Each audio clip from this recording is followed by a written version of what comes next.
वहीं शिमला में हिमाचल भाजपा ने मीडिया सेंटर का शुभारंभ किया। इस दौरान हिमाचल बीजेपी के अध्यक्ष सुरेश कश्यप और मुख्यमंत्री जयराम ठाकुर के महेंद्र धर्माणी मौजूद रहे। सुरेश कश्यप ने बताया कि इस मीडिया सेंटर से प्रदेश भर की गतिविधियों का संचालन किया जाएगा। साथ ही प्रधानमंत्री नरेंद्र मोदी और बीजेपी राष्ट्रीय अध्यक्ष जगत प्रकाश नड्डा के दौरे को लेकर भी जानकारियां साझा की। बता दें कि नड्डा 2 अक्टूबर को ऊना दौरे पर आएंगे। इसके बाद 3 अक्टूबर को वो हमीरपुर संसदीय क्षेत्र के दौरे पर रहेंगे। 5 अक्टूबर को वो बिलासपुर प्रधानमंत्री मोदी द्वारा होने वाले एम्स के उद्घाटन और रैली में भी शिरकत करेंगे। पीएम अपने दौरे के दौरान कुल्लू में भगवान रघुनाथ के दर्शन भी करने वाले हैं।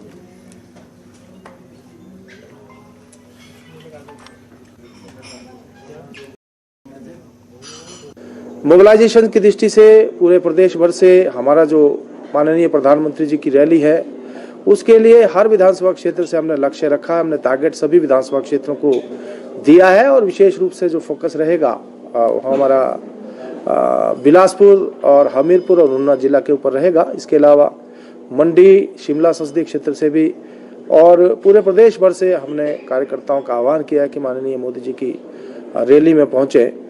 बाकी विशेष रूप से क्योंकि आज मीडिया सेंटर का हमने शुभारंभ किया है, आने वाले समय में हम इसी प्रकार से धर्मशाला, हमीरपुर और शिमला का हमारा और मंडी में भी मीडिया सेंटर खोल लेंगे ताकि सारी गतिविधियां जो है वहां से कोऑर्डिनेट होकर शिमला में उसका हम जो है एक एकत्रीकरण करके और आने वाला जो हमारा चुनाव है उसको और गति हम दे सकें।